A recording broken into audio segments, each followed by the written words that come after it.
Baby monitors. When I was in high school, my friends and we loved having fun. We loved having fun in the sense. We were quite troublesome kids. We were very difficult to handle. Infect was kind of impossible. But I was kind of a cool kid who used to trouble people, but did it in such a way that they didn't even know who did it, and I had a lot of fun. I used to work quietly. I used to enjoy quietly, and no one even knew. So I was that kind of a kid. Well, this story is about me and two of my friends. We loved hacking baby monitors. Hacking them was very difficult. This does not happen, and we were also kind of a genius. And at that time, we were not so mature. We thought that we were the smartest in the world and no one could catch us. But one night, something happened which made me realize this. That I am not as bulletproof as I think I am. And no matter how big you get in this world, no matter how smart you become, there is always someone who is smarter than you and more dangerous than you. So I hope you learned something from this story of Alok. Ken and Jackie and I went to the same school, shared many of the same classes, and hung out almost every evening after lunch nap. We used to watch prank shows together, play video games, and talk about a lot of things. Once upon a time, all three of us were sitting like this and we were just getting bored. Then Alok, who is like this, starts telling a normal story. Then he tells us how once upon a time there lived an auntie in his neighborhood. She had kept a baby monitor installed, and how she had heard a strange sound in that baby monitor, after which she was very scared. How she had created an uproar everywhere, and it had spread throughout the society that in our house. There is some devil living there. There is some spirit who talks like this at night, and that means it has been recorded.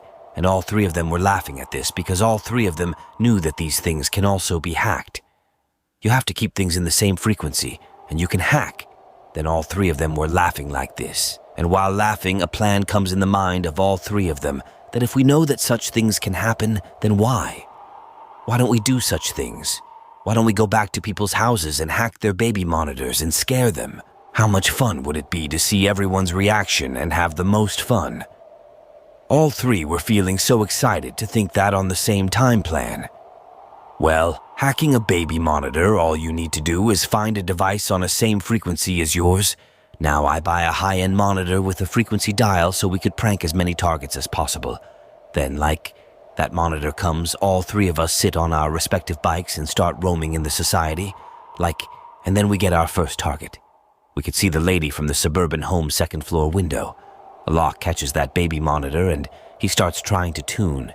He starts matching that frequency, and within some time that frequency matches. Now we have access to whatever we say in the baby monitor, which is our target. Now you will hear that Alok suddenly presses the button and starts breathing loudly in such a scary voice, and this is a completely heavy voice, meaning he has changed his voice. He has made his tone very high-pitched, due to which it is like this. It seems like the voice of some monster, and the tree says, "Your little girl was so delicious," as Alok says this. Suddenly, the lights turn on in that house and the sound of someone calling is heard. There must be some woman who got totally scared. If it happens, we get a lot of fun. We hear this, we laugh a lot and run away from there so as not to get caught. Now after this, we had pranked many people many times. Every time it was everyone's turn. Now it was mine. Now the second friends, now the third friends, then mine, then the second, then the third. Doing this every time, and we used to do all these pranks in different houses, only because of the fear of getting caught. We never repeated the same house. We got a lot of priceless reactions. Some people got scared and started screaming, and some people knew that there were some crazy people playing such stupid games, so they just said in it that they should quietly go home. Go away, children. It is already night after doing this, and once an auntie was so scared that he literally started crying. She was apologizing. She was saying, "Please leave my child. Please don't do anything to him." Well, now we are grown up, so we all know that it was a wrong thing, but at that time we were having a lot of fun. As a result of that thing, we started teasing her more and started scaring her that we will leave her only when he falls down and apologizes to us. We used to make her repeat such words like this. And I know we were very bad people at that time, I know, but that was also an experience and I can't change it. And after that, the strange thing happened to me. I got what was coming to me. One night, Ken and Alok were busy studying for their midterms, so I went it out on my own. Well, now we've been through all these things, so back to the same things, we can't repeat the same places, so I thought now I'm alone. When I go a little distance and look, I go out of territory to a place where I don't even know who is there and who lives there, how they live, so I go there and start looking for my target. Well, finding a target is so difficult. It does not mean that there are some cars parked. You just have to find cars with baby seats, or there is a garden in which small children's toys are kept, or there are some houses whose curtains have cartoon characters on them and they are in colorful type. Well, I had found my target, and that target was ticking on these 3 criteria, so I park my bike in a place from where the bike is. I hides myself so that no one can see me. I go there and secretly take out my baby monitor and turn it on. The tuner means setting the tune, and finally I match my frequency with its frequency. Now I need to know the frequency of that baby. The sound was coming. He was sleeping, and I was hearing the sound of his breathing.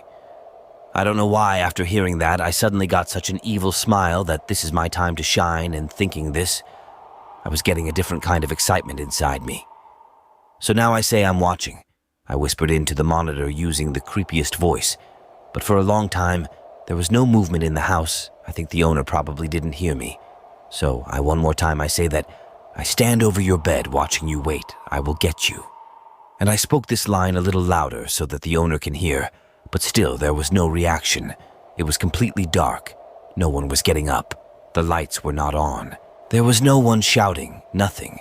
It seemed as if he had not heard me, and now I started feeling a little nervous because, generally, in such a time, complete reactions come, but here there was no reaction. So I was feeling as if he had seen me somewhere or the person in front had caught me. Well, now it was getting a little late and I had come quite far from my neighborhood, so I had to hurry up. I had to go, so now I just sit on my bike and start going, when suddenly a strange sound comes from the baby monitor, and this sound is not of a child but of a man. He says to me, "Are you the one who whispered?" "Jackie." And he speaks in a very soft voice, and as soon as I hear this, I completely freeze. How does he know my name? This is a joke, right? I mean, how can anyone know my name while So no one here even knows. I am standing now and my heartbeat has increased so much that I can't tell. I have frozen. I have become very nervous, and I feel like that's it. And I don't know why even in such cold weather I was sweating. The air there had become very heavy. I was not able to inhale. I was not able to breathe. Maybe I was so scared that even breathing was becoming too heavy for me. Well, I climbed on my bike, pedaling desperately to get away. Now I'm just running away with the bike. Then again, that man's voice comes. "You can't run. I know where you live. I don't stop at all. I am very scared, and I am just driving my bike very fast." This road was also very quiet around here. There was no one there, so I drove until I reached a place where I could see a few people, a few cars, a few shops, and once I reached such a place, I felt a little safe. I feel like that man's voice comes again, who says, "Your hoodie will run red with your blood, my boy." As I hear this, I try to take off my hoodie while riding the bike, and in the same attempt it gets torn, because I am so scared that I am not able to do anything perfectly. A man is passing by and he is looking at me. According to him, I am some crazy person who is shouting like this while riding a bike, tearing his hoodie, and I don't know how stressed I am right now. Well, I don't blame him, but I wish he had helped me at that time. Well, now I'm trying to put the torn hoodie in my backpack when I notice that the hoodie I had was my school hoodie, and school hoodies often have your name written on the backside, and the same was written on my hoodie too. No wonder how that man came to know my name, and I get very frustrated thinking about it.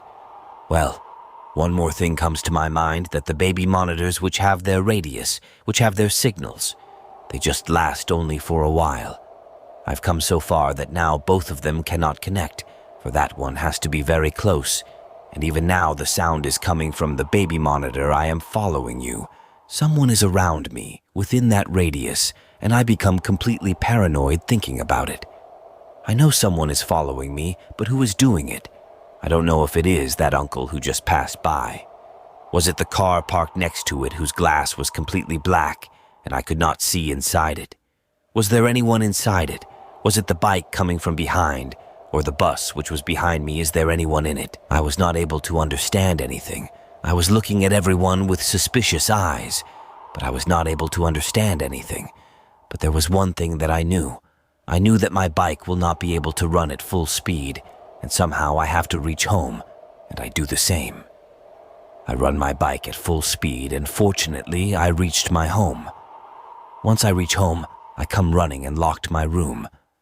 Well, no matter how big you are, no matter how small you are, the safest place in your life is your blanket. You think that your blanket. Once you come inside and you hold the blanket tightly, no one will bother you, and I too was feeling the same. And then suddenly a voice comes from that baby monitor, and it is that man's name. Sweet Jan and I start sweating as soon as I hear that. He has followed me to my house. He is nearby, and now he also knows my house. I get very scared thinking this. I'm not able to sleep the whole night. I spent the whole night under that blanket. Well, after that sweet Yen message, not a single message came. So I think maybe he has gone, maybe just like he prank. Today I came to know what fear is. The thing is, how does it feel when someone does things like that to you? And now I actually regret what I did to everyone else. Well, as soon as I wake up in the morning, the first thing I do is take the cells out of the baby monitor. I throw away the baby monitor. Now I don't need a baby monitor. Neither do I want to prank others. I didn't tell my friends all this because I don't want to tell them. I don't want to show them how much of a coward I am, so I give some excuses. And I normally, after having breakfast, I go to my school. Now a few days pass like this. Everything becomes normal. Now I had also forgotten these things. I had not actually forgotten, but I had accepted it. Now it means it is okay. It had happened. I know that just like we pranked everyone, it happened with me too, so it sounds a bit funny.